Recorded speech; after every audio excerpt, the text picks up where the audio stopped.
Scheduling up some more rolls for tomorrow. I think I got a black eye today, by the way, guys. So I got poked in the eye pretty hard. It's starting to develop. It's not quite there yet.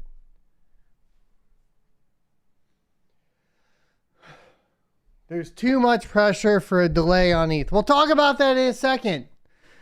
Hold your horses. Hold your horses. Good morning and welcome everybody to the Crypto Mining Show. And it's not even the morning. I just finished training jiu-jitsu. I've never done a show after training jiu-jitsu. Let's see if my energy levels are high or low. They're feeling pretty good right now.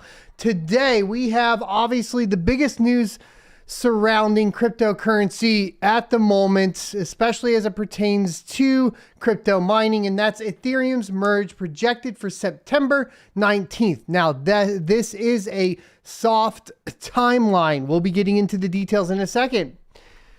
We are also going to be covering Coinbase's market share tumbles less than 3%. They are out of the top 10 of exchanges. Why is this happening?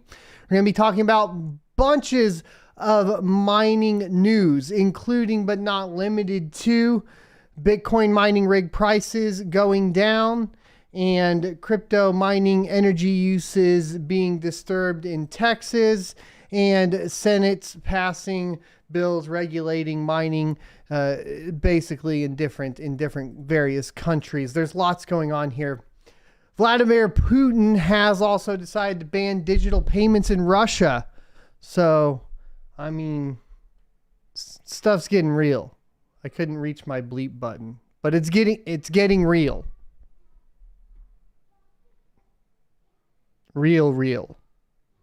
Make sure you hit that like and enjoy the ad, and we'll get into it. Today's sponsor is Crypto.com. Crypto.com is my go-to centralized exchange for liquidating my crypto assets. With their Crypto.com Visa debit card, I can load up my mined Ethereum to pay for power and other operating costs quickly while earning up to 8% cash back. In addition to the Visa debit card, there are additional fiat options, including wire transfers, to easily receive your profits. Crypto.com also offers additional services, including trading and even staking, to earn additional revenue on your investments.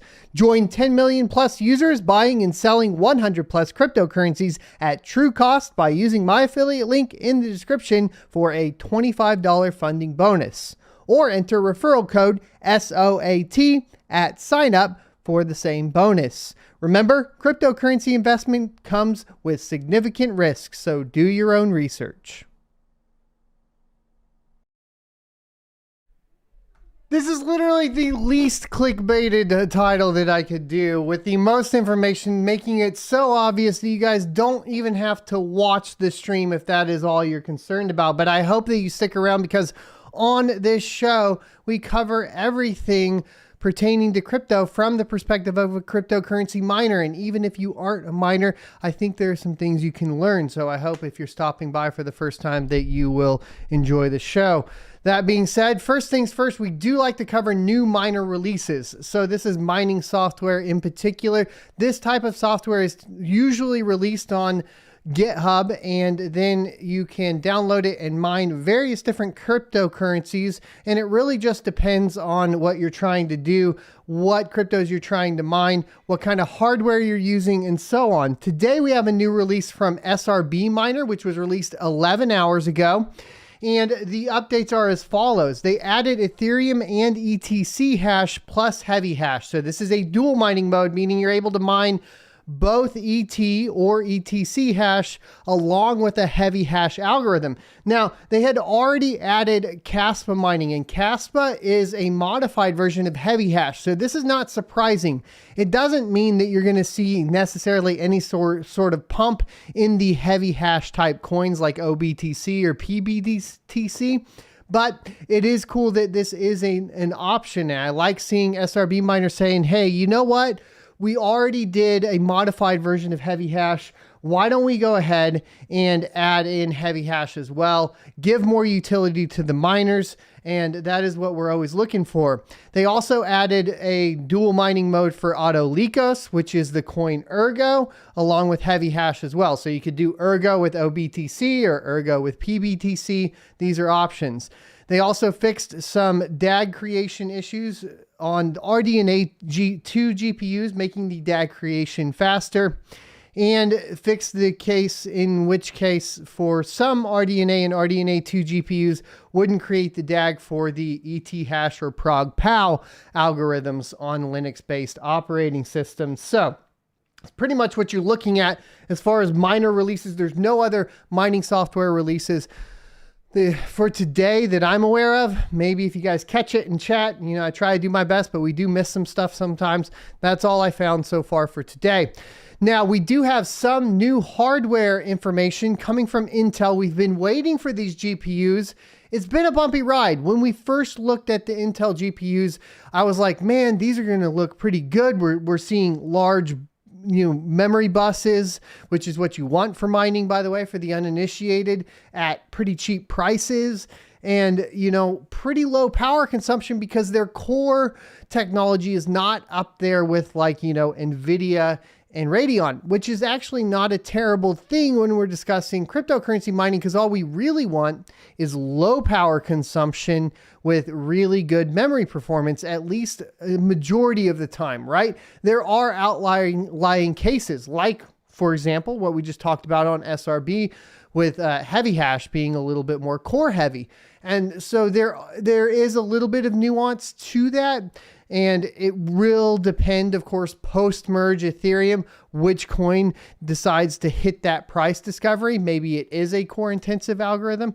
But for the most part, most of the cryptocurrencies are going to be pretty hefty on memory. And if they are core-intensive, it's really just adding core on top of the memory, except for a few outliers. Like we said here, Caspa, these heavy hash algorithms, and of course, there's another coin called Alphium. Those are a couple outliers. So that being said, we have more information on Intel, and Intel officially unveils the Arc A750 limited edition graphics card performance benchmarks up to 17% faster than NVIDIA GeForce RTX 3060 at 1440p.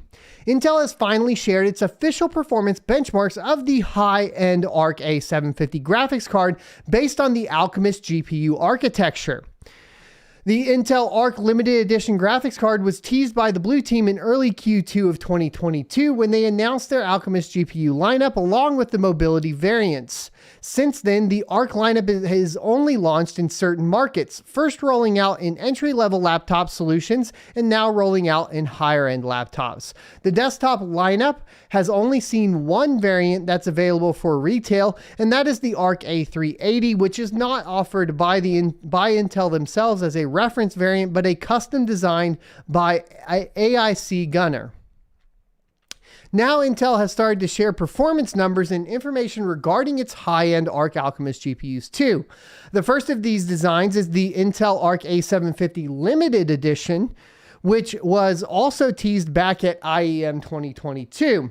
The performance benchmarks shared by Intel include 5 games, which include F1 2021, Cyberpunk 2077, Control, Borderlands 3, and Fortnite. That's a pretty good lineup. You get a little bit of a mix of everything from, your esports with Fortnite to pretty hefty, demanding Cyberpunk 2077. It's interesting that they would even dare touch Cyberpunk 2077, but that's not a bad sign. It's a good sign that they are touching it in these benchmarks. All of these games were tested at 1440p. That's an interesting choice in resolution as well, too. It's one of the more popular resolutions for PC gamers right now. For those who are unaware, a lot of people have upgraded to those 1440p monitors. They're getting more popular, so hitting that market's really not a bad idea. And then I think we are back. So, not sure why we had a blip in the internet connection there, but it is what it is. This is the life of a a YouTuber, especially when we're talking about doing live streams. We're just going to run into some issues like that. We've been studying this week, but I'm having issues at the farm with internet as well, too. We've been down 2 days, 1 day for over 8 hours at the farm. So what was really interesting here, and I think where we left off, because I do see the comment about Cyberpunk 2077, so we're aware of the games. All of these games were tested at 1440p. I was saying 1440p is a pretty good target, I think, for these. And the ARC A750 graphics card was compared against the GeForce RTX 3060, which it beat by delivering up to 17% performance. That's a pretty big deal. And that is, you know, pretty much across the board outside of Fortnite, where I think the 3060 looks to be outperforming it. Or not outperforming it, but not it's close enough, right? Within margin of error, probably at that point. That's 6%. Yeah. So up to 15%. It's really up to 17% if you look at F1 2021. So the performance demo in Cyberpunk 2077 is here. As you can see in the disclaimers below, both graphics cards were tested on the same system configuration comprising of an i9-12900K CPU and the latest Windows 11 version. In terms of drivers, the 3060 uses the 516.40 version, while the ARC 750 used an engineering driver. You can also see more detailed performance breakdowns in FPS in the slide below. And you can see here, Borderlands 3 was hitting 76.4, basically 76 frames per second, while on the 3060, it was hitting 67. On Control, it was hitting 64 frames per second, while on the 3060, it was hitting 56 frames per second. It's pretty interesting because even on Cyberpunk, it's at 59.88, almost 60 frames per second at 1440p. Versus the 3060, which is at 52 frames per second. That is pretty incredible news, I think, when we're taking a look at this performance, especially considering this is an engineering sample on, of course, like the driver. So that's pretty cool, I think, in my humble opinion. Now, F1 2021, 192 frames a second versus the 3060 at 164 FPS. And Fortnite at 132 frames per second versus the 3060 at 125 frames per second. In an interview with Gamers Nexus, Tom Peterson of Intel stated that their focus of ARC graphics drivers is first to optimize performance in games, applications, and APIs such as DirectX 12 and Vulkan. I mean, obviously, if you want to have good performance in games, you need to have good performance in DirectX 12 and Vulkan, to be fair, that are most widely used nowadays. After that, the priority list is complete. Only then can Intel start focusing on the other games based on older APIs such as DirectX 11, DirectX 9, and OpenGL. It makes sense since Intel is fairly new to the discrete GPU game, and if they were to spend their time optimizing graphics performance for all AAA games, that would mean further delay for their Alchemist graphics cards. Currently, Intel Arc's drivers only support the ACM G11 GPU, the one powering the A380 graphics card on the desktop platform. We aren't given an exact date of when these Arc graphics cards will be available to consumers, but Ryan, once again reiterates that end of summer is when they will be targeting the first Arc graphics card, including the A750 limited edition. What we do know is that the winners of the Intel Xe HPG scavenger hunt will be one of the first to get their hands on with the ARC graphics card, such as the high-end A750 and ARC A770. I really like the cooler design, by the way. It looks pretty cool. And I think, I like it. I like it a lot. The specs for the A750 limited edition graphics card include a cut down ACM G10 GPU with 384 EUs, 3072 ALUs, and 12 gigabytes of GDDR6 memory running across a 192-bit bus at 16 gigabits per second with a TGP of around 200 watts. That's really good. The graphics card is powered by an 8+6 pin connector configuration, which means a maximum board power of 300 watts, 150 plus 75 from the connectors and 75 power from the PCIe interface. It is likely that the limited edition may come in both the A770 and A750 variants. It will come with 3 DisplayPort connectors and a single HDMI connection. Intel has confirmed that the Arc Alchemist graphics card will support the newest DisplayPort 1.4a and HDMI 2.0b interfaces. Both the Intel Arc A750 and A750 graphics cards are expected to launch later this summer with a pricing of around $300. Oh man, okay. So that's pretty good. So we've talked about this before, but 192-bit bus, 200 watts, at 16 gigabytes or gigabits per second for under 300 is going to be pretty good. If we compare that to things that are released right now, I guess we could go with the RTX 3060. Let's go ahead and grab those RTX 3060 specifications. Just to make sure I kind of have them off the top of my head. It's sometimes I just always want to make sure that I have this correct.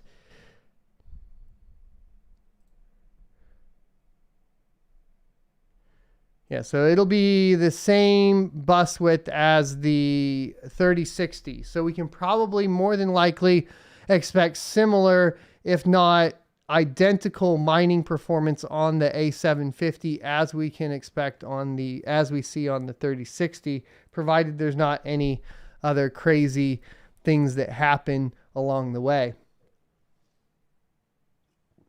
And hopefully sub $300. Not too bad. We're also looking at, of course, in general, the A770, which is a 256-bit bus, and the rumored prices on that are going to be around $500 for a 256-bit bus, which is going to be pretty incredible. If we compare power consumption, let's go ahead and do that. It should be pretty much almost identical. Looks like 170 watts on the graphics card power for the 3060 versus the current expectation of 200 watts on the A750. So there you go. That is more details on the new Arc Alchemist. We should be seeing it sometime end of summer. Obviously, there is the new releases from AMD and NVIDIA that are supposed to be in Q4, which will be after the kind of Intel release. So you want to be a little careful because we aren't sure exactly what those specifications are going to be. I think the RX 7000 series for mining might be a little bit more enticing since that new upper limit of GPUs, the high end, are going up to a 384-bit bus on the 7900 and 7950 XT, presumably. Possibly even on the 7800. We'll have to wait and see. But I think the RX 7000 series is getting a boost. The RTX 40 series, from a mining perspective, as far as memory intensive algorithms, doesn't seem to be getting much of a boost.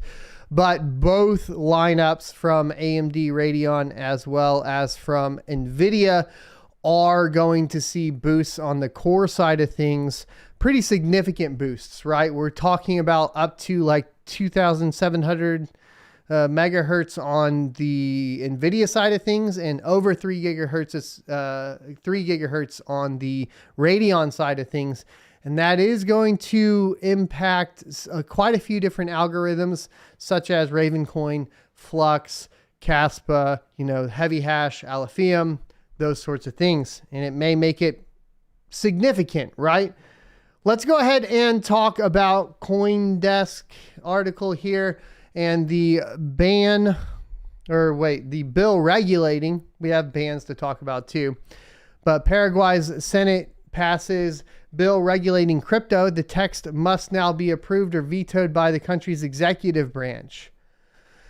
Paraguay's Senate approved a bill regulating crypto mining and trading on Thursday. In December, the country's Senate had already approved the bill, but in May, the Chamber of Deputies passed it with modifications. Therefore, it returned to the upper chamber. Now approved by both chambers, the law must be submitted to the executive branch, which has the power to approve or veto it. The main modification proposed by the Chamber of Deputies and accepted by the Senate is that the primary law enforcement authority will be the Ministry of Industry and Commerce. which will penalize those individuals or legal entities carrying out mining or providing services with crypto without the corresponding authorization. Can't authorize the blockchain, bro. It's already authorized. We authorize the blockchain, man. The National Electricity Administration will be in charge of enabling the energy supply, and the Secretariat of the Prevention of Money or Asset Laundering will supervise the whole investment process carried out by crypto companies. The National Securities Commission will be in charge of the commercialization of the obtained assets. The law stipulates that individual and corporate miners have to request authorization for industrial electricity consumption and then apply for a license. It also creates a registry for any individual or legal entity aiming to provide crypto trading or custody services for third parties. Congressman Carlos Rajala, one of the bill's authors, told CoinDesk last year that the law looks to attract international miners using the low electricity rates of the country, which are around 5 cents per kilowatt hour. Canadian Bitcoin miner Bitfarms is one of the large mining players operating in Paraguay with a 10 megawatt facility in the city of Villarica. I don't know. I should learn my Paraguay city names, but there you go. Located in the south central part of the South American country. Some people say regulation good. Some people say no regulation at all. I really don't like that you have to obtain some sort of weird license to mine. Now, the assumption would be that's on large entities. I'd have to actually dig into the bill and see. But to force people to have to get approved to be allowed to participate within blockchain is annoying, to say the least, at the very least, right? U.S. congressional group disturbed by crypto mining energy usage. So here we go again. More FUD surrounding energy usage, and basically trying to use that as a way to regulate more crypto here stateside as well. The 6 Democratic lawmakers found that 7 large crypto miners consume enough energy to power all the households in Houston, Texas. And so how does that translate? Let's go back into it one more time just so you guys are aware of what's happening in Texas. Texas has its own power grid, and because of that, they have to basically build up, be self-sufficient. They can't rent power. They're not connected to anybody else.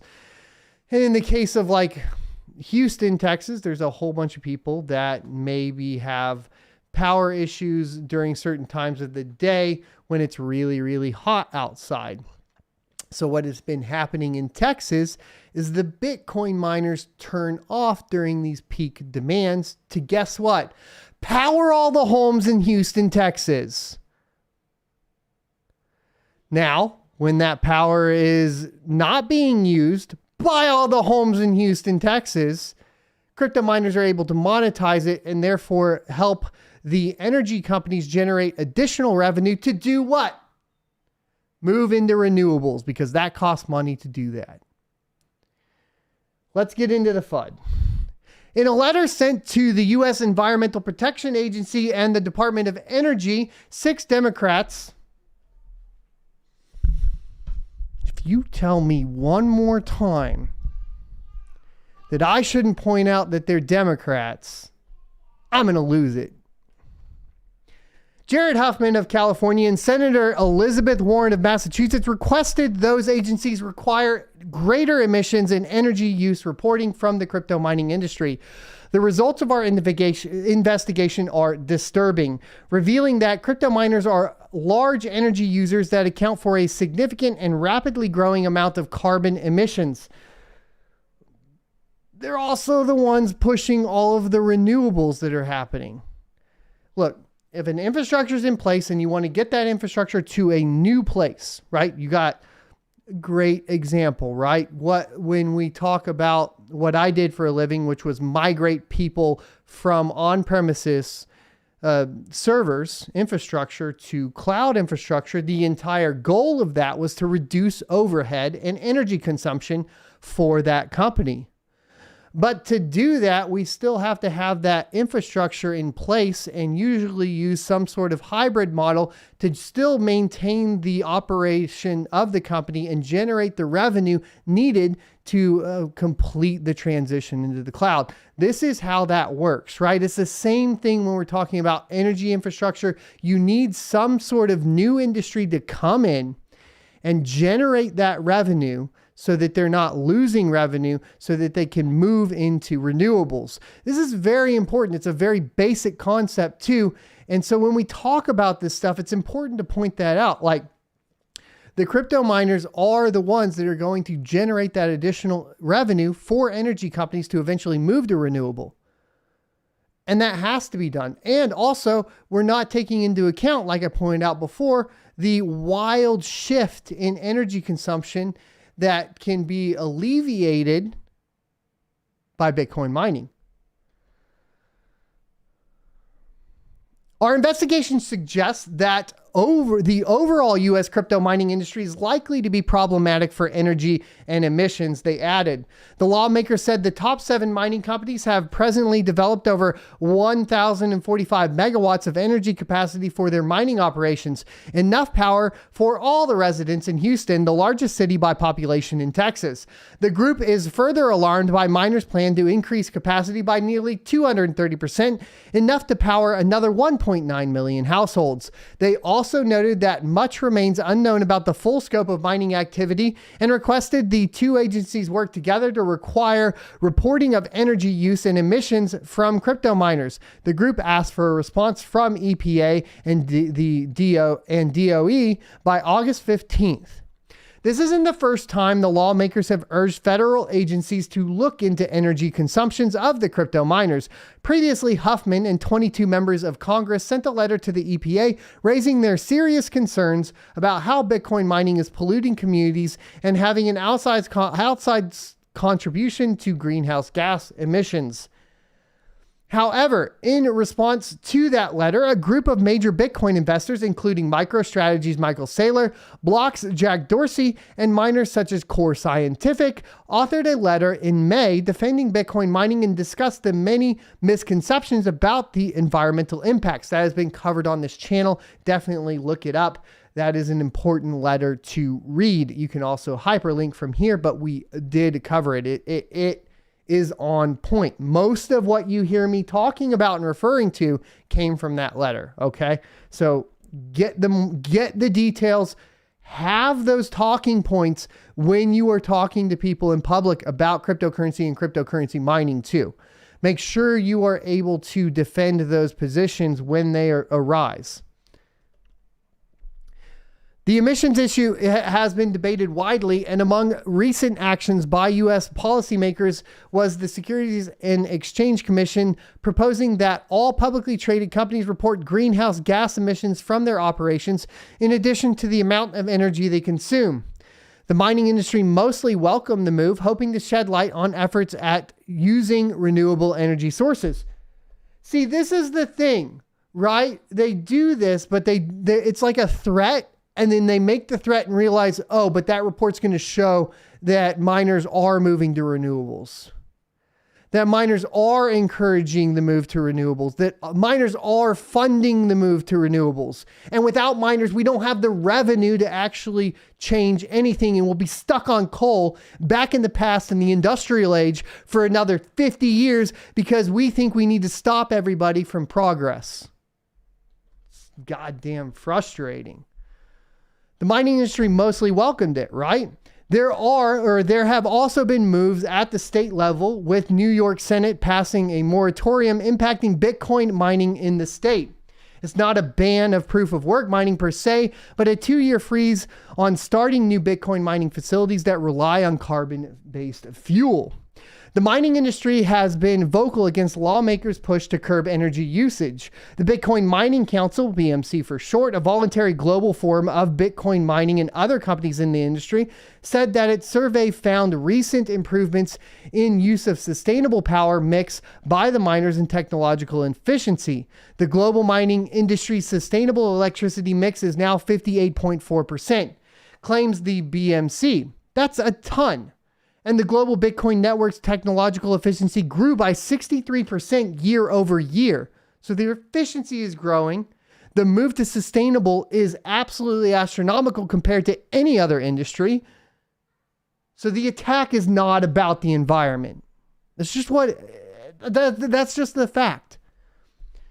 This efficiency gain reaffirms the fact that as the Bitcoin network continues to grow, it will become even more efficient over time, said the BMC. Agreed. Make sure those points are also covered in that response to the open letter regarding the executive order surrounding regulation for cryptocurrency when you go fill that out, which is due by, I believe, August 8th. August 8th. And there's a video on this channel with a link all over to that. So go check that out. Look, Russia's not looking any friendlier with cryptocurrency. Vladimir Putin bans digital payments in Russia. Rules for the, not for me. He has signed a bill that adds to a previous prohibition against cryptocurrency payments in the country. Russia President Vladimir Putin has signed a law banning digital payments across the nation, according to a policy amendment on Thursday. The law was approved by the Russian Assembly, known as the Duma, on July 8th. It bans the use of digital securities and utility tokens as a means of payment for goods, services, and products in Russia. The amendment adds to the previous digital asset law drafted in 2020, which banned cryptocurrencies from being used in payments. In February, Russia's Ministry of Finance introduced a bill to Parliament that would regulate cryptocurrencies in the country. This is in contrast to the view of the Bank of Russia, which has pushed for crypto activity to be banned. Russia has come under scrutiny this year for its alleged use of cryptocurrencies to evade sanctions following its invasion of Ukraine. But you know who's using those? And we've talked about this before. This is why we talked about moving off of Flex Pool, for example. This is why we talk about there should be no sanctions within cryptocurrency. Cryptocurrency providers and services should not participate within general blanket sanctions because clearly the Russian government and the Russian bank is against cryptocurrencies. So who is utilizing the cryptocurrencies? The people like me, the people like you, the people that are not making these decisions, the people that need a way to fight back against their governments when they disagree with the decisions they make, like invading Ukraine. You don't punish the people for the actions of the nation state. You do not do that. Bitcoin mining rigs price slumped to a new 2-year low. This is great news for people looking to get into cryptocurrency mining. Of course, not financial advice. And this is amid the Celsius bankruptcy because remember, Celsius mining unit is now going bankrupt as well. And it is said to have auctioned off some of its newly purchased mining rigs at fire sale prices back in June before filing bankruptcy. The bear market continues to hit the Bitcoin mining industry hard, with the prices of the latest generation of mining rigs tumbling to 2020 lows. Bitmain's Antminer S19 and S19 Pro are catching bids around $20 to $23 per terahash. What? Whoa, we're down from that 40 now all the way down into the 20s per terahash, according to one application-specific integrated circuit trading desk. For comparison, these models were priced around 40 terahash a second in recent months and as high as $120 per terahash last year, according to Luxor Mining's hash rate index data. The $20 to $23 per terahash range is something the industry hasn't seen since around the time of 2020 Bitcoin price bottom. That is actually kind of interesting because what does that mean? Are we signaling a bottom here? Remember, we always talk about mining kind of signaling this crypto because of the halving cycle, however that works. Miners do have a pretty significant influence. That's why we talk about mining selling pressure when we are talking about Aneta BTC, for example, and that integration with smart pools. The reason I wanted to bring that up is to start bringing this to lights to you guys. When you start seeing this, you start understanding kind of how cryptocurrency in general, especially proof of work cryptocurrency, sets itself apart. And because the big daddy is Bitcoin, And because all other cryptocurrencies to a certain extent follow Bitcoin, Bitcoin being proof of work is very relevant to the rest of the market, and its timing and how everything works with the halving cycles is what is going to influence all of this. So is this the bottom? Potentially, but we talked about a new Bitcoin bottom, and that was based off the price to mint a Bitcoin right now. You should definitely check that video out. The clip is up on the channel. In addition to Bitmain's S19, S19J, and S19 Pro units, MicroBTC's WhatsMiner M30S, M30S Plus, and M30S++ models, among others, are feeling the slump as well. The bear market pricing is being compounded by the recent bankruptcy filing of the Celsius Mining alongside parent company Celsius Network. A person familiar with the situation told CoinDesk that Celsius Mining auctioned off thousands of its newly purchased mining rigs in June, with the first batch of 6,000 selling for $28 a terahash, and a second group of 5,000 changing hands at $22 a terahash. According to hash rate index data, mining rigs that month were trading from $50 to $60 per terahash. One broker told CoinDesk the average prices for the newer S19J Pro models are now around $25 per terahash. These are new prices you should be paying attention to, because I think this does end up relating to the GPU hash rate pricing, and we'll talk about that maybe in a later video. Quote, with additional machines hitting the market, we expect prices to decrease $1 to $2 per terahash across new generation machines, said Luxor COO Ethan Vera. There are a number of mining companies that will need to liquidate a portion of their fleets, providing additional pressure on ASIC prices. However, he added, the drop in rig prices might find some support near the current market rate. We see a heavy wall of bids in the $18 to $20 terahash range that will provide a resistance level to ASIC prices at current economics. Celsius Mining has been active in the industry via investing and lending, as well as helping host the miners to which it lends. Last year, Celsius Mining said it invested a total of $500 million for its Bitcoin mining operations in North America, and was reported to have about 22,000 ASIC miners, most of which are Bitmain's newest generation of Antminer S19 series. Amid the rig price drop and continued bear market, Bitmain has begun offering a reward coupon program for some customers who meet certain criteria. According to a blog post by the manufacturer, quote, in the midst of the crypto winter, Bitmain is launching a reward coupon program to share our gratitude toward your continuous support, said the company. The reward coupons allow for deductions of up to 30% of the total order amount and are available for mining rigs from July 2022 or later, the post added. I'm pretty sure those are going to be large purchases in general. Now, we've talked about this a little bit on Locals.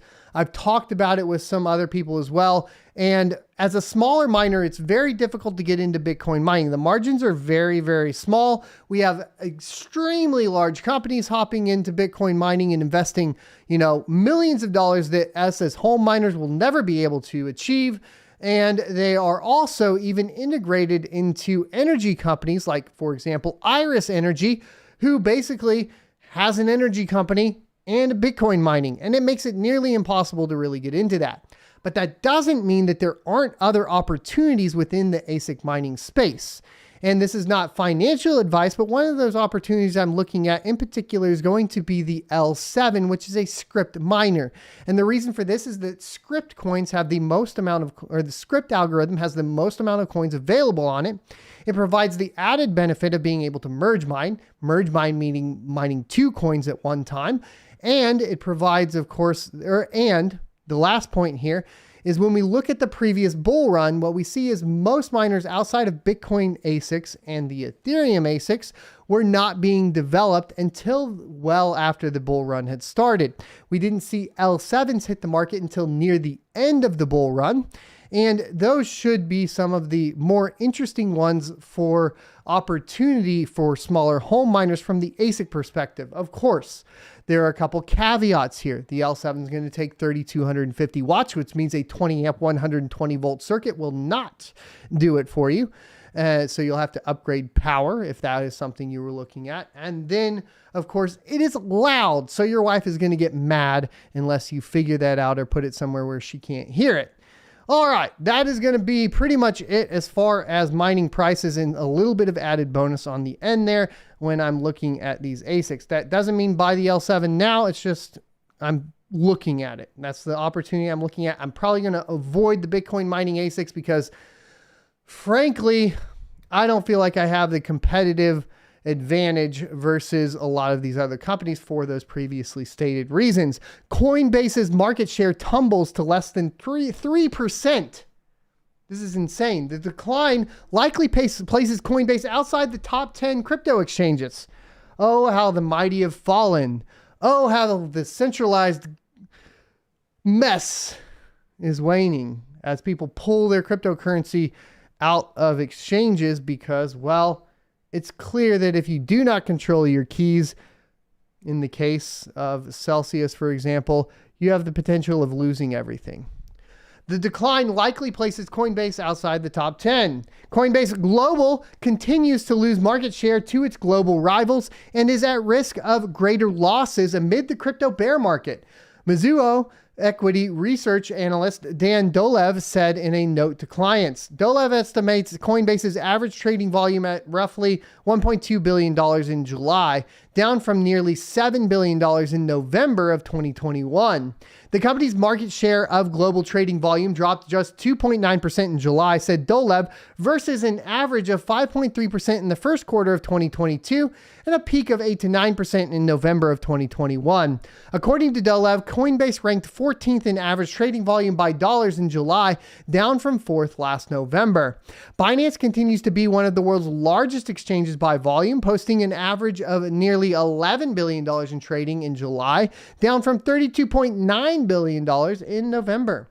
Quote, "This trend is problematic for Coin," said Dolev, as growing exchange competition will require Coinbase to continue raising marketing spend and is likely to weigh on its fee rates.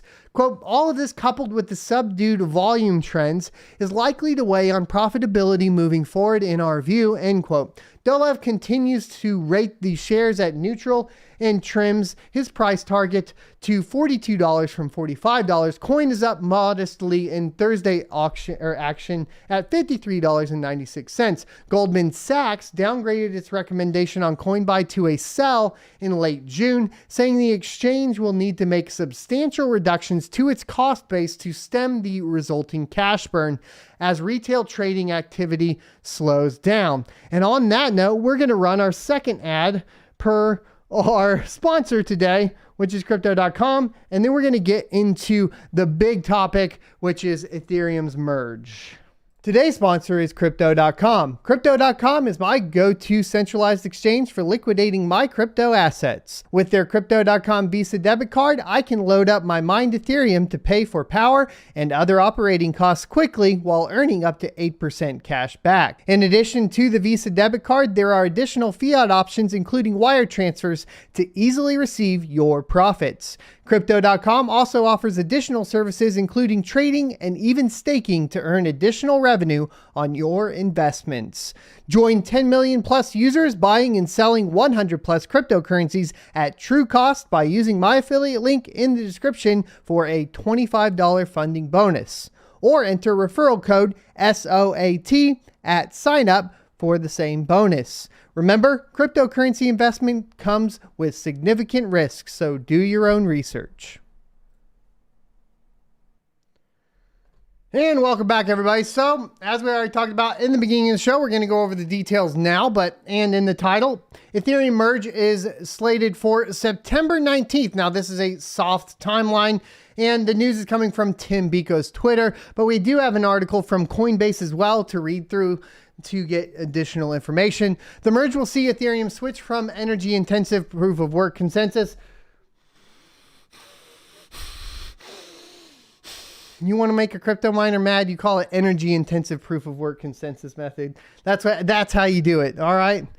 To a more efficient proof-of-stake system. Less secure, centralized. Stop it, you're hurting. This hurts.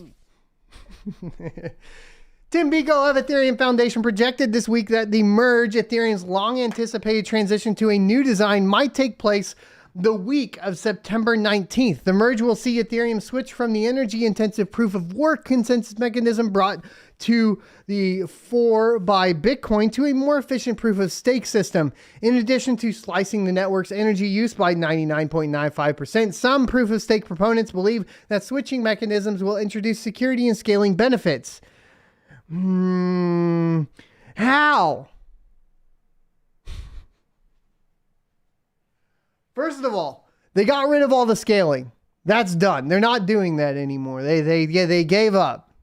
They gave up on that. All right. So just take that idea, throw it in the garbage, because they aren't doing that anymore. There's no sharding happening. There's no sharting happening. Well, there's a lot of sharting happening over at Vitalik Buterin's desk.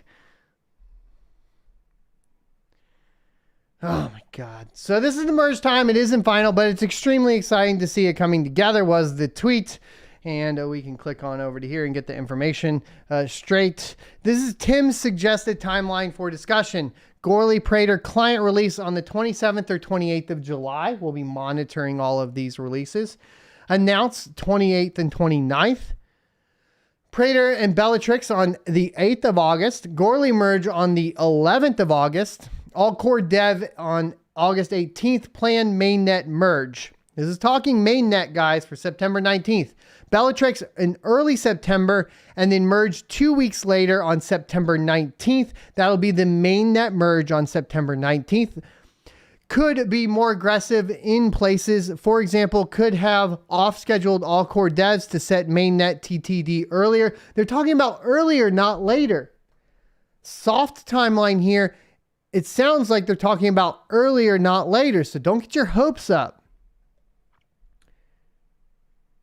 All would be subject to the Goerli merge not blowing up.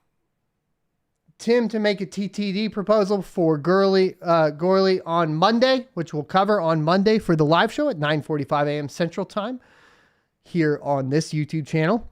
And they will create a PR for comments, objections, and merge it if no pushback. Look, got to pay the piper. We already know exactly what's going to happen here.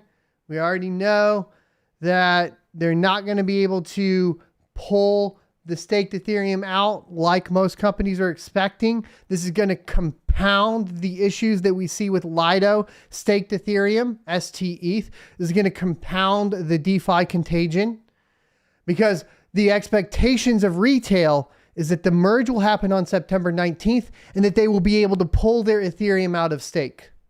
And they will not be able to do that.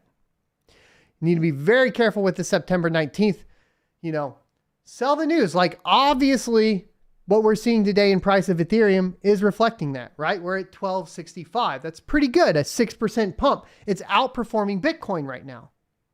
It's outperforming Bitcoin on this news because retail investors do not understand the technical workings behind this proof of stake merge. They do not understand that we are not getting to extract our staked Ethereum. They do not understand that proof of stake is going to basically introduce centralization and a lack of security to the network based on the price, which is why they need to lock down and not allow you to withdraw that staking. Centralization from the fact that a majority of these will be run already or being run in AWS, which is a data center run by Amazon for the uninitiated. This is not going to bode well. Biko, an Ethereum protocol support engineer, made a September estimate at a proof of stake implementer's call. In addition to offering a potential date for the merge, Biko gave a timeline for other major Ethereum development milestones.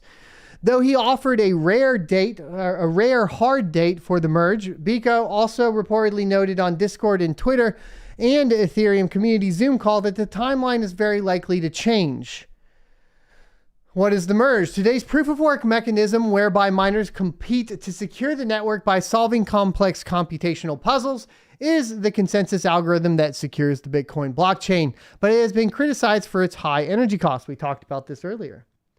Proof of stake versions of which have already been adopted by chains like Solana and Tezos. Solana's already been down over 7 times this year, by the way.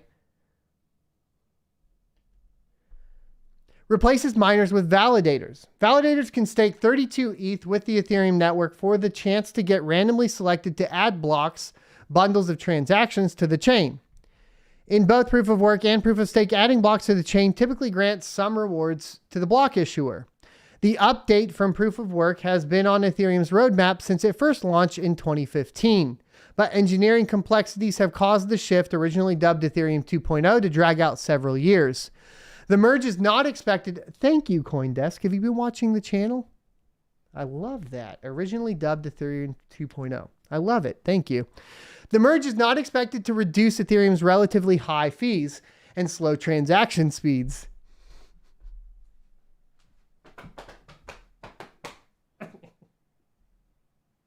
They're not wrong. But it will have a significant immediate impact on the network's energy use. Fair enough. Last week, Ethereum's Sepolia testnet successfully switched to proof of stake. Goerli, the third and final of the 3 public testnets, will run through the merge process on August 11th. The parameters that trigger the test will be determined in the next Ethereum Foundation All-Core Developers Call. These testnet merges, which served as sort of dress rehearsals for the real thing, each take developers one step closer to Ethereum's mainnet proof of stake upgrade. Like we said, we're expecting September 19th, and from the post here, it sounds like possibly earlier. You should be prepared for September at some point to move off of Ethereum for mining. Potentially really earlier, right? At the end of the day. And you should be prepared to take additional revenue losses initially. Now, what have we learned with the Ethereum hash rate migration? Either the home miners, right, don't have a ton of power compared to what's on the network. Well, that appears to be true.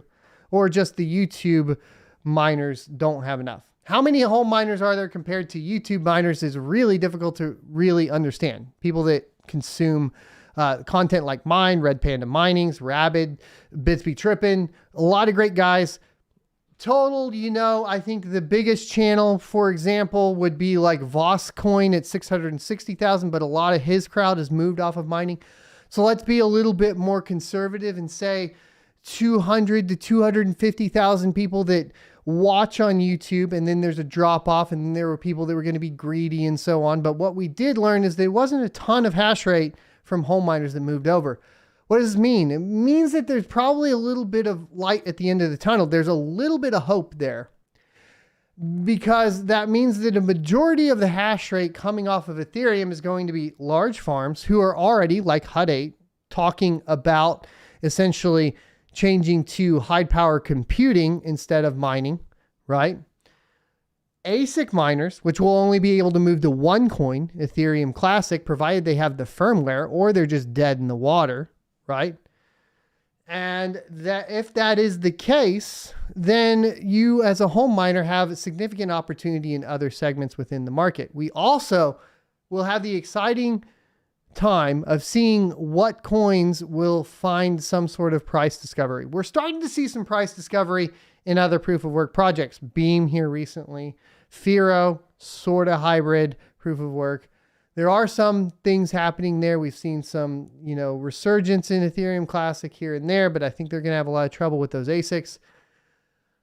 I think what we learned from the great Ethereum hash rate migration, though, is that the people that are dedicated and currently researching all of the cryptocurrency mining, paying attention to it from the GPU mining and home mining perspective, are not necessarily large enough to be a detriment to any given network. And the ones that are not the home miners, right? The Hut 8s and the ASIC miners and the large facilities, if they did try to move to it, are just going to shut down and liquidate or transfer into something else like high-powered computing. And so they might not be as much of a threat as we really initially anticipated. The amount of hash rate on Ethereum might not be as much of a threat to the home miner as we initially anticipated, is essentially my thesis here. Now, we'll get into mining profitability. It's not good. Like my mining farm was down again yesterday. Internet went down. It was down before. Like, I don't even know if I can scroll. I can't scroll this out, but I've been down a lot. We've only found 9 blocks on Beam. The first day was great. Like, we found like 6 blocks overnight, and it was amazing. And now, you know, after 2 days, we've like yesterday, last 24 hours, we only did 2107. Wouldn't recommend, but you know, not financial advice. Let's take a look at the RTX 3090 at 10 cents a kilowatt hour. Neoxa is still in first at $2.31 a day in revenue, $1.52 a day after power. Ethereum in second at $2.27 a day in revenue and $1.50 a day after power, with only a couple months left. And keep in mind, the difficulty is going to start artificially increasing here, so that will start decreasing in profitability. Ravencoin at $2.08 a day in revenue and $1.29 a day after power. It's good and interesting to see Ravencoin kind of in second place technically, right? Neoxa doesn't quite have the volume. There's a lot of people move over there now. Home miners, all the home miners moving over to Neoxa definitely could be a threat. Just to be clear. Same with Cero, right? Cero, $1.97 a day in revenue, $1.18 a day after power. Conflex, $1.80 a day in revenue, $1 a day after power. Flux, $1.56 a day in revenue, 86 cents a day after power. We scroll down, we got Ethereum Classic, $1.40 a day in revenue and 63 cents a day after power.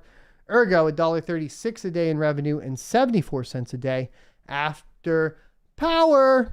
All right, so there you go. As far as all of that is concerned, let's get into mining pool hash rate or mining hash rates, network hash rates, see if there's any large changes. Bitcoin still at 214 exahash a second. No real change. Let's go ahead and take a look at Ethereum. Ethereum's still sitting right around that 911 terahash a second. No real changes. Ethereum Classic at 24.6 terahash a second.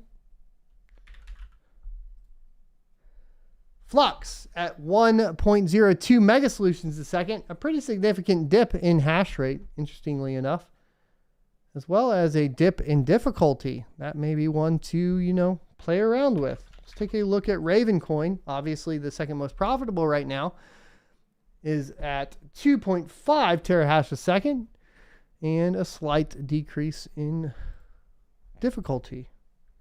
Take a look at Ergo, the easiest coin to run. 11 terahash a second. The hash rate's down and the difficulty is significantly down. So that may be one to take a look at. Neoxa. Take a look. Neoxa is up quite a bit, but not from yesterday, right? So yesterday we had already kind of covered it, kind of spiking up. It's at 160 gigahash a second. We'll see how the difficulty is responding over here. It's definitely way up. Like I said, be very careful with this one because it is very small, right? Kind of the same with Beam, right? Beam's like number 320 or 22 or something like that on volume as far as on coin market cap. 366 kilosolutions a second. With that spike up, it is coming back down though. The difficulty has started coming back down. So it had its initial spike and then boom, came back down. Mining pool profitability. Over the past 90 days, Ethermine in first, Crazy Pool in second, Mining Pool Hub in third. Over the last 60 days, ZET in first, Crazy Pool Hub in second, or Crazy Pool in second, Crazy Pool Hub, and Ethermine in third. Last 30 days, ZET in first, Crazy Pool in second, Mining Pool Hub in third. Last 21 days, Mining Pool Hub in first, F2 Pool in second, Crux Pool in third. Last 14 days, Mining Pool Hub in first, F2 Pool in second, Hivon in third. Last 7 days, Mining Pool Hub in first, F2 Pool in second, Hivon in third. Last 3 days, same, except Ethermine takes third. And last day, Mining Pool Hub in first, Ethermine in second, and Crux Pool in third. I want to thank everybody that has been joining in. This is the best day we've had actually in a long time. Apparently a later stream is better for some of y'all, which is interesting. Let me know what you think. It is a Friday. We have a very clickbaity title. All right, so ASIC mining profitability.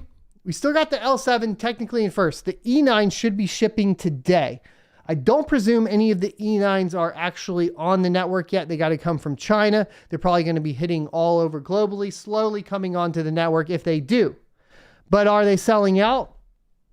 Hell no, they're not. So they're available on the websites. There's not a sold out notification. they may just be dead in the water and nobody is purchasing them for good reason, because now September 19th merge announcement. So the L7 takes first place. The KD6 in second place at $15.29 a day. The KD5 at $9.39 a day. The Handshake HS3 at $8.80 a day. And if we scroll down, we have the Z15 on Pirate Chain at $6.65 a day. And we have the S19 Pro at $3.82 a day on Bitcoin. But of course, keep in mind, you can flash that with the new firmware from HiveOS.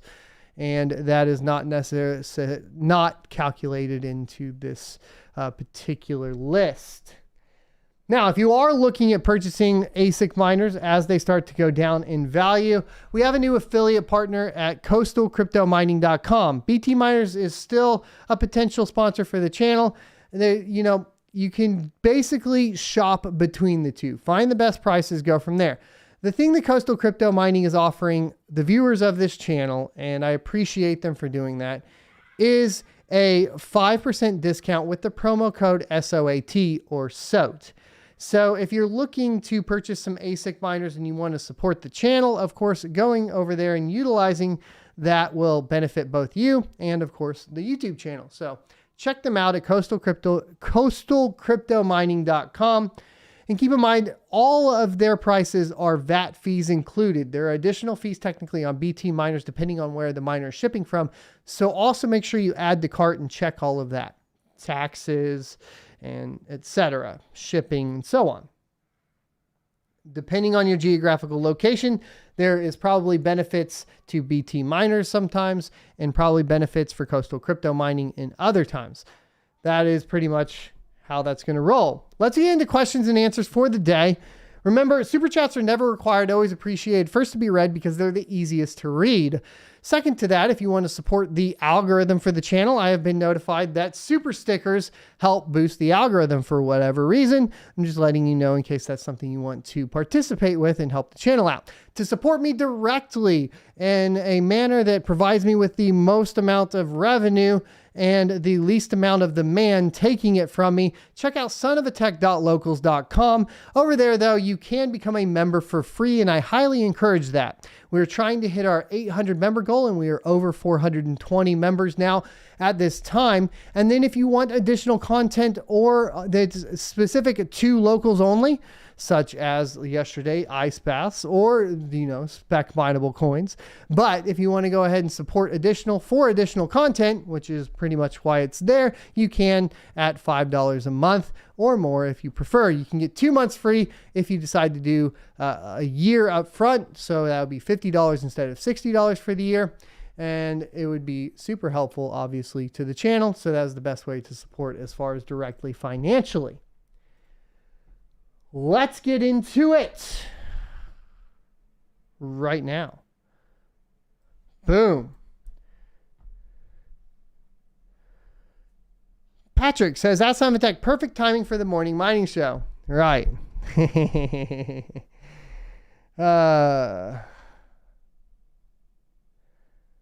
Dave says he votes earlier watch time. Babblefish says 400 watchers. Yes. Well, we dropped down below because we covered everything. We're in the Q&A section, but that's okay.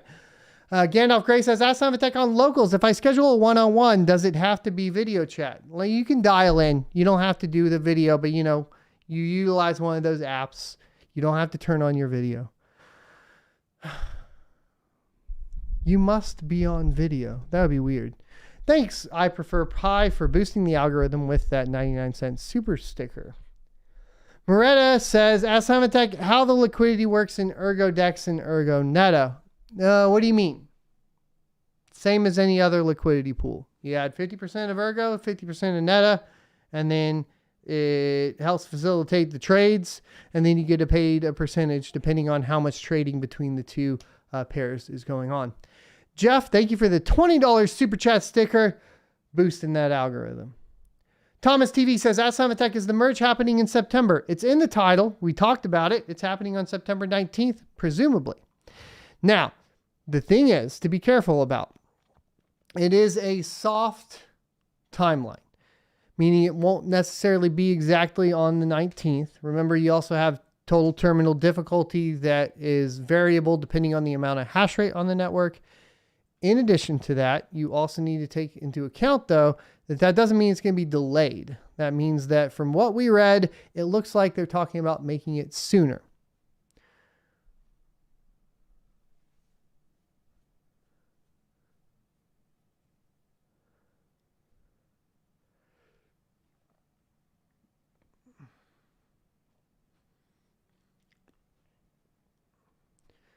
All right. Well, we are low on questions and answers today. There's a lot of people in viewing, but I guess maybe you guys are working, having this up in the background. Let me give you guys a little bit more time to go ahead, maybe 9 minutes, and then I'm going to call it for today because I got to get to my P.O. box, which is a couple hours away, and before they close. And then we got to get back here for a stream at 6 p.m. Central Standard Time on twitch.tv/blindrun, which is the most fun after dark version of Son of a Tech, I think. You can ask the people that have been talking or been watching recently. Babblefish with the $5 super chat sticker supporting that algorithm. Thank you. And Jeff with the $20, another one. That's a $40 total. Holy crap. Keeping the dream alive and boosting that algorithm with another $20 super chat sticker. Jay Williams says, ask Son of a Tech, if you were a hobbyist who isn't going to upgrade power, which Bitcoin miner would you take a chance on? Well, you really don't have an option, right? Because the fact is most of your Bitcoin miners are going to be not run on a 120 volt, 20 amp circuit. So you got to get one of those USB miners and then just play the lotto.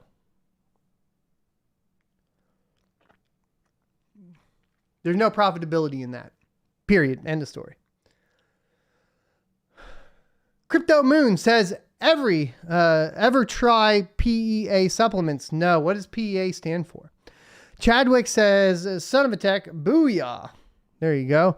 Quincy Jackson says, Son of a Tech, still a no on the 5700 XT at sub 30 or 300 USD. I'm starting to look at them. I mean, under 200 would be much better. I'd want to make sure they were Samsung memory. That's kind of the other problem that you have. Gandalf Gray says, Son of a Tech, looking to buy some GPUs. I already started a partial rig of Sapphire Nitros.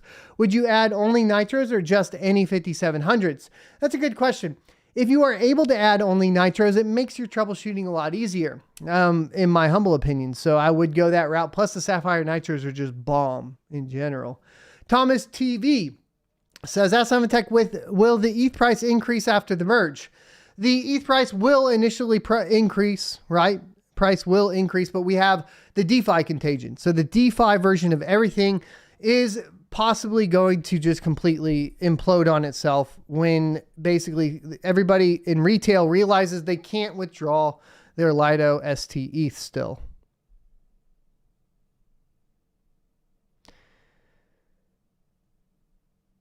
That is the worry.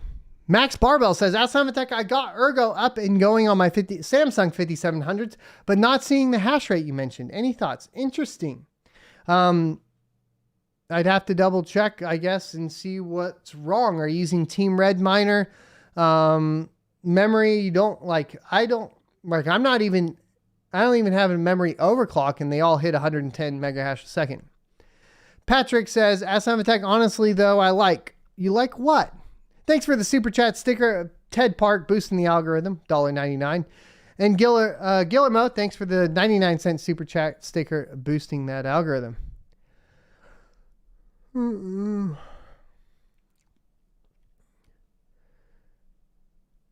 Scott Schultz says, Son of a Tech, what kind of prices are you targeting for more expansion? I need to make more money and generate more revenue to be able to afford anything at this point.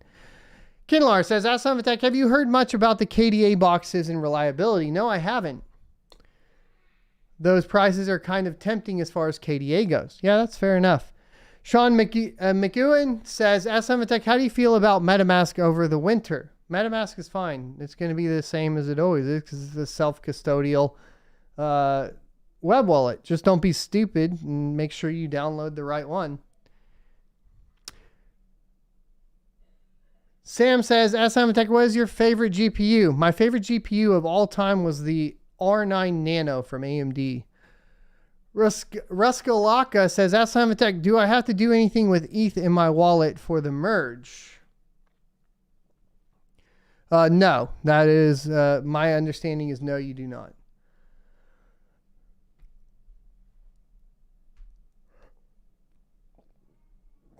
Dave says, Tech, I vote for the earlier showtime, lucked into catching you later today. Yeah, no, we're going to keep it at the same time. Don't worry. Christian R says, Tech, can you teach how to back up your ZIL core private keys? That is actually on my list of how-to videos. I need to do that for you guys. LZ says, Tech, did the Neta team convince you about the tokenomics with benefits of angels and everything? It sounded pretty improvised work in progress to me. Still bought the angel, though. So the angel's different. The angel's like, that's kind of in stone as far as we understand. It's going to be somewhere between 5 and 15% bonus net of mining rewards. What is not clear is the tokenomics. And no, nobody has really convinced me that the tokenomics are sound with Neta at this point. Racco says, Tech, why are you so bullish on ERG? In my opinion, they need more market cap to be an option. Because everybody looks at market cap in crypto, and that is traditional retail, traditional finance, and they obviously don't know what the hell they're doing when it pertains to crypto. What I look for in crypto is the technology behind it. Is it functioning? Is it sound principally? Does it have that potential to offer the services that another coin maybe has that is maybe moving to proof of stake, but still remain proof of work? The thing about Ergo in general is that it was only created 3 years ago. And in that timeline, they have already accelerated to the point of providing all of the same services that Ethereum has available on them.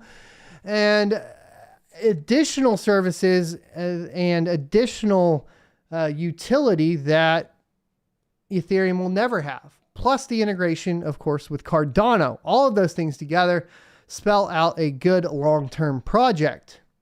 You don't necessarily need to have a large market cap to be able to spot coins that are doing good work. And we're in the middle of a bear market and they're still doing a lot of work, right? We've been hearing about, like, for example, they are going to be one of the first blockchains ever to allow you to, within a DeFi setting, basically pay your fees for the swap in a token. That'll be the first ever. Can't do that on Ethereum. Can't do that on Cardano. Can't do that on Solana. Can't do that on Binance. Ergo will be the first. Ergo is going to be the first on a lot of this stuff because not only have they caught up in 3 years, but they are already innovating beyond that, right? That is why. Daniel Kemper says, do coastal miners ship from the U.S.? I'm at their website right now, and I wanted to know if they ship to the door or you have to pay for taxes and handle the custom parts. Those prices are VAT included. That is what they have told me, Daniel. So you can get those shipped to you. Definitely check it out. You can add it to the cart. And then as far as taxes, let me know. I don't know, depending on state taxes, if you have to pay state taxes, like state sales tax, I would assume. And they ship from Virginia, hence the name Coastal. Talon79 says, Tech, I'm cautiously optimistic about post-merge. I think the big ETH mining firms are going to sink one by one, and they're going to have too much overhead. I think that is a potential, yes. And I think, obviously, we've already heard about Hut 8 moving to high-powered computing. Thomas TV says, Tech, why is the 5700 XT good? The 5700 XT is good for a couple reasons, primarily because it was before AMD basically gimped you and didn't allow you to mod your BIOS. So it's the last AMD card that you can mod the BIOS on. What does that mean? That means that you can adjust memory timings for performance improvements. It also has the R mode on Team Red Miner, allowing you to drive those voltages significantly down on the core, and it will run at 600 millivolts on the core. And what that means is low power consumption for pretty high hash rate, because the hash rate after you've modded the memory timings will hit anywhere between 54 and 56 megahash a second. And that does make it, at least on ETH, the most efficient. It's really efficient as well on Ergo. If you get Samsung memory, to be clear, which is kind of a caveat there. Now, Other than that, they do okay on Ravencoin. They're about 27 mega hash a second, but they're not killing it. So we do have post-merge issues with the 5700 XT, and I would be cautious surrounding them for purchase. That being said, their pricing coming down significantly could still bode well for you in that sort of setup. Thanks for the is that another? Hold on. We're just getting it's just getting insane up in here. We had another $20 super sticker from Jeff. Thank you, good sir. Says rage quit. There you go. And then we got Stephen Cook with a $5 super chat sticker. Thank you, good sir. Nakudo the gamer with a $1.99 super chat sticker. And Chadwick's Gaming, thank you for the membership. 4 months. Thank you for being with me for 4 months as a member on YouTube. And a $2 super chat sticker that said F-ETH merge and burn. That is the new saying apparently going around that the kids are saying these days. Merge and burn. That's a new one. That's a new one for me.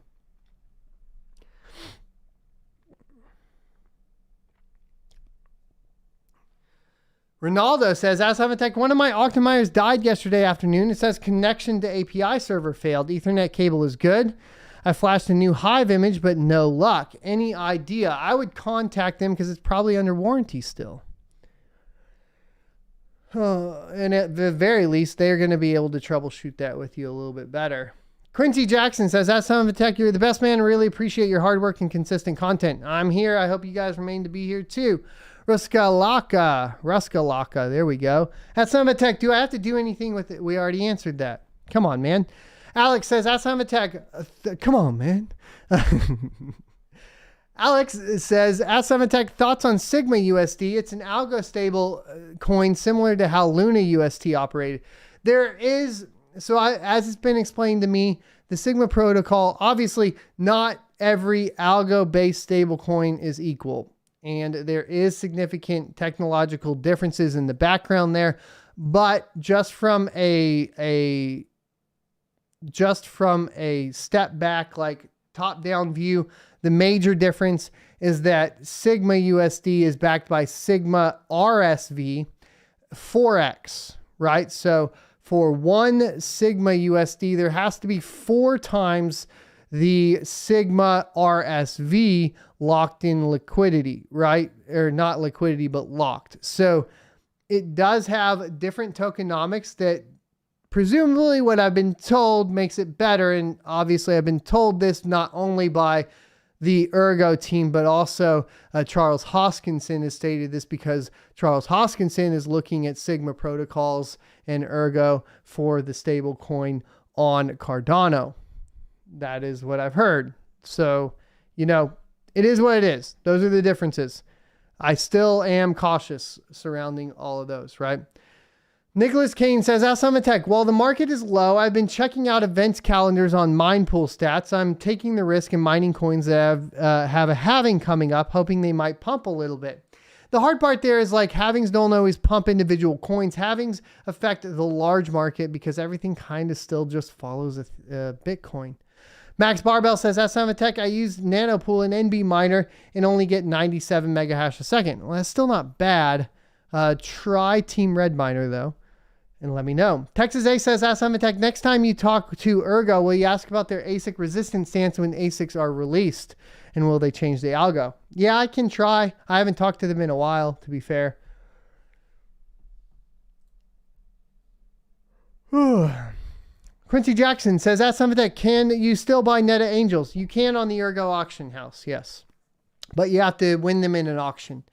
Daniel says, Asamatech, is there any new kind of dual mining?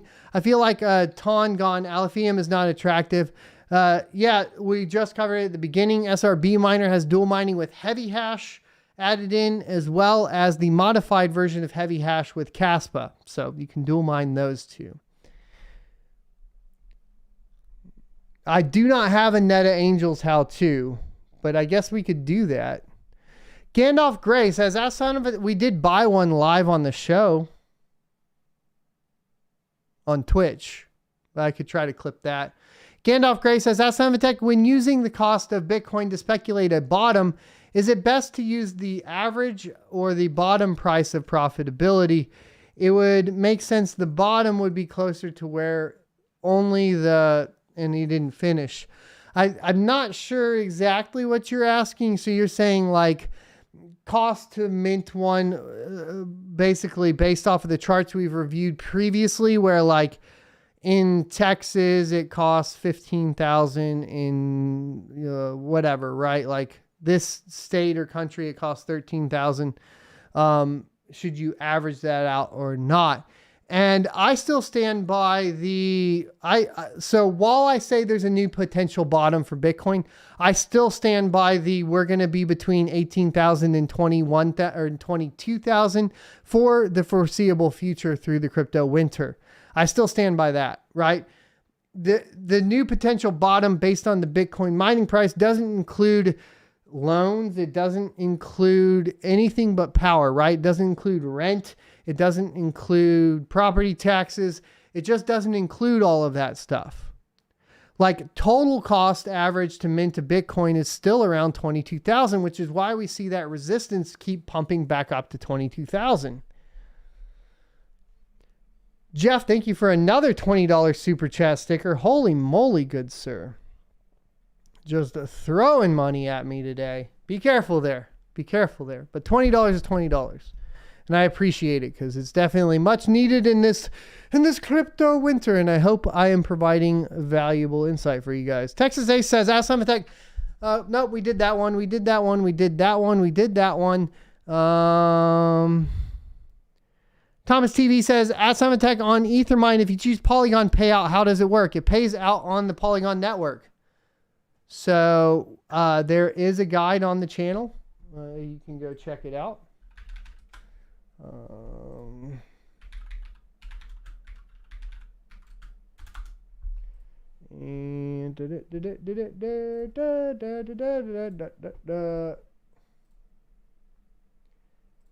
And that is right here. So go check that out, my man.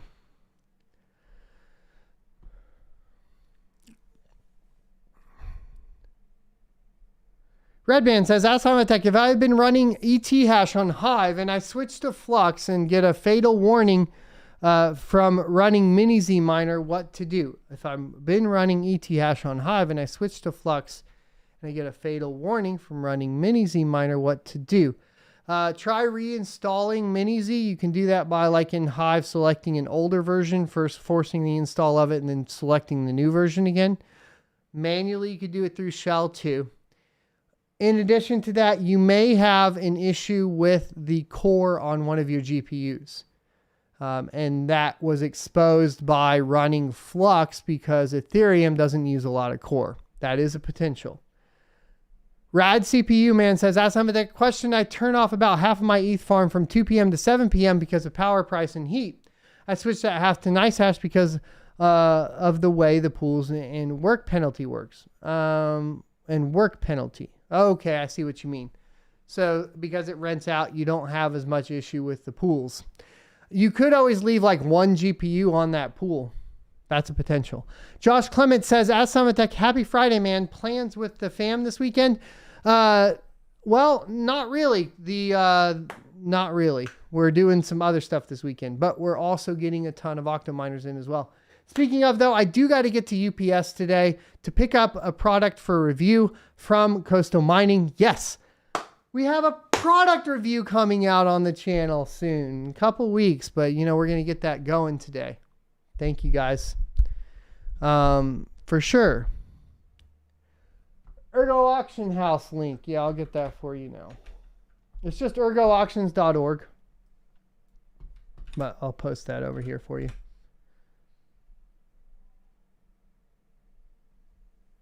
Nothing happens to Bitcoin when the merge happens. If anything, we finally get a decoupling between, like a real decoupling between Bitcoin and Ethereum. Thanks for watching. Be sure to hit the like, comment, subscribe, and notification bell down below so you're notified when we post videos. We post 3 clips a day from the mining show. We do the mining show every day, 9:45 a.m. Central to 10:45 a.m. Central time. And then we try to post a dedicated video as many days as I possibly can. I'm trying to get up to 5 days a week. It's a little difficult, but we're going to hopefully get there. It's important. Make sure though, we have additional content as well in 2 different areas. If you go onto the YouTube main page and scroll down, there is my channel that is called Blind Run. Now that channel is a little risque. So if you're easily offended, you know, maybe avoid it, okay? If you're easily offended, avoid the Blind Run channel. If you're not easily offended and you want to hear additional opinions that I have, go check them out over there. It's fun, and it does include video game reactions. It includes PC gaming. It includes politics. It's all over the place. But all of that content is also coming from a live stream that we do on twitch.tv/blindrun. So I will link that as well. Make sure you guys go over there and follow. Today we will be live on twitch.tv/blindrun around 6 p.m. Central Time, provided I can make this drive fast enough to get back in time to go live for you guys. So we'll be over there. We will maybe be a little bit late, a little past 6 p.m. Maybe we do a late stream tonight. I'm going to talk to the wife. If she wants to go to the P.O. box with me and wants to get dinner, then we'll do dinner and we'll be a little bit later, maybe around 7 p.m. But tomorrow for sure we'll be live at 6 p.m. Central, and Sunday we'll be live at 6 p.m. Central. And then all of those clips and individual videos on the Blind Run channel. If you want to support me directly and give me the most revenue possible, you can go over to sonofatech.locals.com. And that we'd also do supporter only live streams over there when I'm talking about moving my farm to different things and so on and so forth. I will see you guys next Tuesday.